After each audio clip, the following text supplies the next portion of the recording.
नमस्कार, सुजस बुलेटिन में आपका स्वागत है। मैं हूं आपके साथ अश्विनी सिरोही। एक नजर हेडलाइंस पर। मुख्यमंत्री ने पचपदरा रिफाइनरी और मंगला प्रोसेसिंग टर्मिनल का किया निरीक्षण। तकनीकी कार्मिकों से संचालन की ली जानकारी। सुरक्षा मानकों का कड़ाई से पालन करने के दिए निर्देश। मुख्यमंत्री के प्रयास लाए रंग। केंद्र सरकार ने पीएम कुसुम योजना के कंपोनेंट ए के अंतर्गत दी मंजूरी। प्रदेश को 5000 मेगावाट का मिलेगा अतिरिक्त आवंटन। युवा महोत्सव के तहत युवाओं के लिए अभिप्रेरणा संवाद कार्यक्रम हुआ आयोजित। युवा मामले एवं खेल मंत्री ने युवाओं के बीच बैठकर किया कार्यक्रम का श्रवण।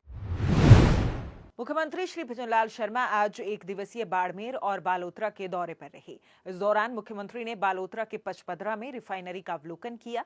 अवलोकन के दौरान मुख्यमंत्री ने तकनीकी कार्मिकों से संचालन के संबंध में जानकारी ली और संवाद भी किया।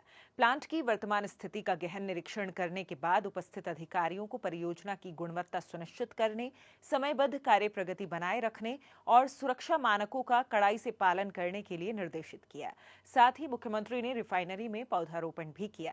इस अवसर पर मुख्यमंत्री ने अधिकारियों के साथ रिफाइनरी परियोजना के निर्माण की समीक्षा बैठक को भी संबोधित किया।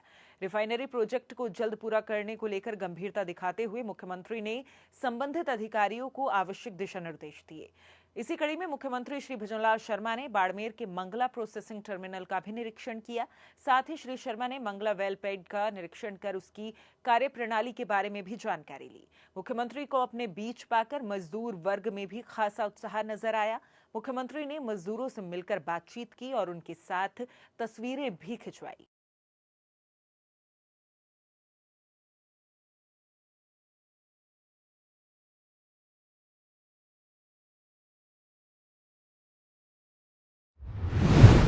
मुख्यमंत्री श्री भजनलाल शर्मा के प्रयासों के फल स्वरूप केंद्रीय नवीन एवं नवीकरणीय ऊर्जा मंत्रालय ने पीएम कुसुम योजना के कंपोनेंट ए के अंतर्गत 5000 मेगावाट के अतिरिक्त आवंटन को मंजूरी दी है। आपको बता दें कि मुख्यमंत्री श्री भजनलाल शर्मा ने सौर ऊर्जा के क्षेत्र में अग्रणी राज्य होने के दृष्टिगत केंद्रीय नवीन एवं नवीकरणीय ऊर्जा मंत्री श्री प्रहलाद जोशी को पत्र लिखकर पीएम कुसुम योजना के अंतर्गत अतिरिक्त आवंटन का अनुरोध किया था। साथ ही हाल ही में मुख्यमंत्री ने केंद्रीय नवीन एवं नवीकरणीय ऊर्जा मंत्री से मुलाकात के दौरान इस संबंध में चर्चा भी की थी। राज्य सरकार के प्रयासों से प्रदेश में पीएम कुसुम योजना के क्रियान्वयन को जमीन स्तर पर गति मिल रही है। वहीं सोलर संयंत्रों की स्थापना के लिए प्रदेश को हुए अतिरिक्त आवंटन का यह निर्णय वर्ष 2027 तक किसानों को दिन में बिजली उपलब्ध करवाने के राज्य सरकार के संकल्प को पूरा करने की दिशा में अहम कदम साबित होगा। आज विश्व हिंदी दिवस के अवसर पर मुख्यमंत्री श्री भजनलाल शर्मा ने अपने सोशल मीडिया संदेश में कहा कि आप सभी को विश्व हिंदी दिवस की हार्दिक बधाई और शुभकामनाएं। हमारी मातृभाषा हिंदी में वो अद्भुत क्षमता है जो जटिल से जटिल विचारों को भी सरल और सहज रूप से अभिव्यक्त कर सकती है। वैज्ञानिक, तकनीकी, साहित्यिक या फिर दैनिक व्यवहार जैसे हर क्षेत्र में हिंदी ने अपनी विशिष्ट पहचान बनाई है। आइए हम सब मिलकर अपनी इस गौरवशाली भाषा को और समृद्ध बनाने का संकल्प लें। हिंदी के प्रति अपना प्रेम और सम्मान बनाए रखें, क्योंकि भाषा ही एक राष्ट्र की पहचान होती है।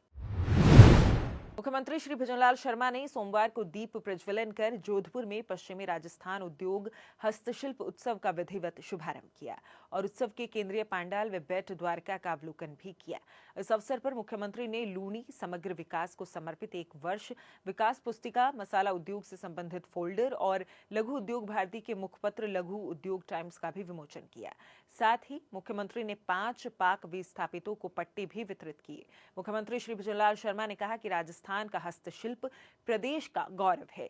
ये हमारी समृद्ध सांस्कृतिक धरोहर का जीवंत उदाहरण है। उन्होंने कहा कि राज्य सरकार ने लघु, मध्यम और बड़े उद्योगों को बढ़ावा देने के लिए नई और प्रभावी नीतियां तैयार की हैं तथा स्टार्टअप क्षेत्र में भी नवाचार को प्रोत्साहित कर रही है। उन्होंने कहा कि हस्तशिल्प के संरक्षण और संवर्धन से विकसित राजस्थान और आपनो अग्रणी राजस्थान का विजन साकार होगा। उन्होंने कहा कि इस उत्सव के माध्यम से प्रदेश के हस्तशिल्प को बढ़ावा मिलने के साथ ही कारीगरों के लिए भी समृद्धि और रोजगार के नए अवसर बढ़ेंगे। इस आयोजन से प्रदेश के हस्तशिल्प को बढ़ावा मिलेगा और हमारे कारीगरों के लिए समृद्धि के लिए नए अवसर पैदा होंगे और रोजगार भी इसमें बढ़ेगा। यह उत्सव प्रदेश की अद्भुत हस्तशिल्प कला के संरक्षण एवं संवर्धन का सशक्त मंच है। यह शिल्पकारों को अपनी शिल्प कला को और बेहतर बनाने का अवसर प्रदान करता है। इस उत्सव में आयोजित होने वाली संगोष्ठियों के माध्यम से स्थानीय उद्यमियों को विशेष जानकारी मिल रही है। आपसी विचार विमर्श से शिल्पकारों को अपनी कलाकृति और अपना उद्योग बढ़ाने के लिए उनको नए अवसर और नई जानकारी भी मिल रही है। राजस्थान का यह हस्तशिल्प हमारे प्रदेश का गौरव है। ये हमारी समृद्धि सांस्कृतिक धरोहर का जीवंत उदाहरण भी है। मिट्टी, कागज, कपड़ा, लकड़ी और धातु पर हमारे कारीगरों की सुंदर कला ने राजस्थान की वैश्विक मंच पर गौरवपूर्ण स्थान दिलवाया है।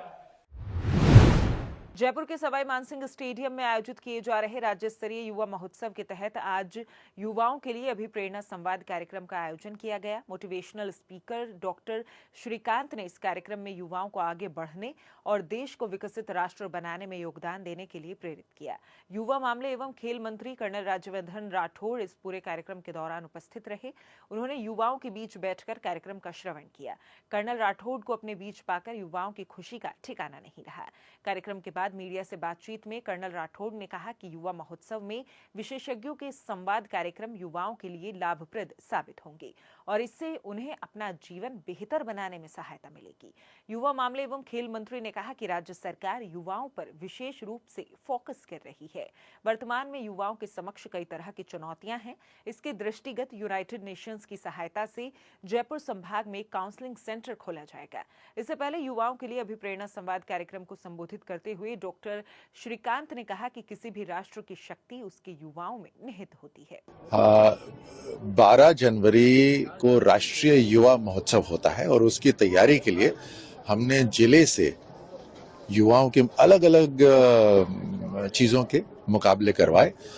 पहले जिला, फिर संभाग और फिर राज्य स्तर पर भी मुकाबले हुए। अभी 5 दिवसीय हमारा युवा सम्मेलन यहाँ पे चल रहा है, जिसके अंदर हमने तकरीबन 71 बच्चे यहाँ से राष्ट्रीय महोत्सव के लिए भेजे हैं और यहाँ पे युवाओं को एक अवसर मिल रहा है अलग अलग संभागों से एक साथ आना, एक साथ रहना, यहाँ पर एक दूसरे से मित्रता करना, सीखना, जानना। यहाँ प्रेजेंटेशंस हो रहे हैं, युवा प्रेजेंटेशन अलग अलग विषयों पर दे रहे हैं, तो एक दूसरे से सीखने को मिलता है। साथ ही ये अलग जो पंडाल हमने बनाए हैं, इसके अंदर अलग अलग विषय के ऊपर विशेषज्ञ आकर चर्चा कर रहे हैं। तो युवाओं को विशेषज्ञों के साथ बैठकर देश से संबंधित जो चीजें हैं, जो युवाओं से संबंधित चीजें हैं, अलग अलग सेक्टर से जो संबंधित चीजें हैं, उसके ऊपर चर्चा करने का एक अवसर मिल रहा है। साथ में जो कुछ ऐसे सम्मेलन भी हैं जिसमें हम सभी युवाओं को इकट्ठा करके यहाँ पर उद्बोधन होता है। जैसे कल 11 बजे हम करवाएंगे कि भागवत गीता का आज के युग के अंदर किस तरह से हम उसको अपना सकते हैं, युवा उसको अपना सकते हैं। इस तरह से बहुत शानदार चर्चा के विषय हैं और साथ में मुकाबले भी हो रहे हैं। इनके खेलों के, नृत्य के, संगीत के अलग अलग मुकाबले भी हो रहे हैं और इनको प्रोत्साहन के रूप में अंत में इनको पुरस्कृत करा जाएगा।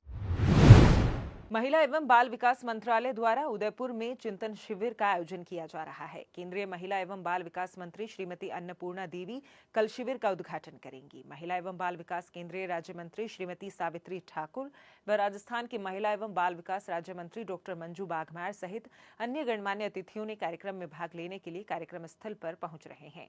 मुख्यमंत्री श्री भजनलाल शर्मा, उप मुख्यमंत्री दिया कुमारी और राज्यों और केंद्र शासित प्रदेशों के महिला एवं बाल विकास विभागों के मंत्री भी शुभारंभ कार्यक्रम में कल शामिल होंगे। 10 से 12 जनवरी तक आयोजित होने वाले चिंतन शिविर में राज्यों और केंद्र शासित प्रदेशों के प्रतिनिधियों के साथ स्वतंत्र रूप से चर्चा की जाएगी।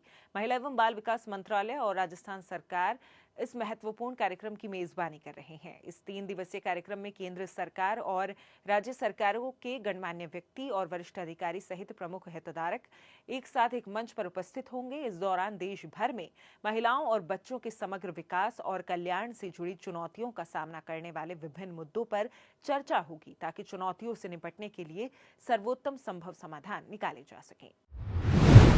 सुजस बुलेटिन में आज के लिए इतना ही। फिर होगी आपसे मुलाकात, तब तक के लिए नमस्कार।